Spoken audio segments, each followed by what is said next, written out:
Hi everyone. So సాఫ్ట్‌వేర్‌లో Java అంటే కష్టం. సో ఈ జావా నాకిష్టం. సో నేను జావా ఎలా చేస్తానో చూపిస్తానండి. సో ఫస్ట్ ఒక బౌల్‌లో ఒక గ్లాస్ వాటర్ తీసుకోండి. సో ఈ వాటర్ అయితే బాగా బాయిల్ అవ్వాలన్నమాట. తర్వాత ఒక చిన్న బౌల్‌లో కొన్ని వాటర్ తీసుకొని, సో నేను యూజ్ చేసే పౌడర్ ఏంటంటే లైక్ ఎ మిక్స్ ఆఫ్ రాగులు, సజ్జలు, కొర్రలు.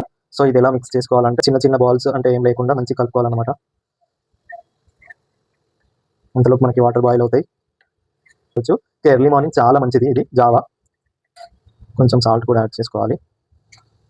సో వాటర్ అయితే ఇలా మంచిగా బాయిల్ అవుతున్నప్పుడు మనం మిక్స్ చేసుకున్న ఈ పౌడర్ని ఇలా పోసుకోవాలన్నమాట. సో ఇంకా ఇది మళ్ళీ ఇంకా చిక్కగా అవ్వాలి. ఫైనల్ ఒక 5-10 మినిట్స్ తర్వాత మనకి జావా రెడీ అవుతుంది. ఈ జావా వచ్చేసి మనం కొంచెం లిక్విడ్ టైప్ ఉన్నప్పుడే ఆఫ్ చేసుకోవాలి. ఎందుకంటే జావా అంటే తాగాలి అని తినకూడదు. అంటే కొంచెం గట్టిగా అయిందనుకో తాగలేమన్నమాట. ఫుల్ వేడి ఉంది. సో దీంట్లో మనం పెరుగు యాడ్ చేసుకోవచ్చు అనమాట. చాలా బాగుంటుంది. ఈ జావా వచ్చేసి మనకి మార్నింగ్ చాలా ఎనర్జీ ఇస్తుంది. సో నా డైలీ రొటీన్ ఇదే. నెక్స్ట్ వచ్చేసి డయాబెటీస్ పేషెంట్స్కి అయితే చాలా మంచిది. ఇంకా నెక్స్ట్ బ్రెస్ట్ ఫీడింగ్ మదర్స్కి అయితే మిల్క్ ప్రొడక్షన్ ఇంప్రూవ్ అవుతుంది. ఇంకా పిల్లలకైతే గ్రోత్, ఇంకా బోన్ డెవలప్మెంట్.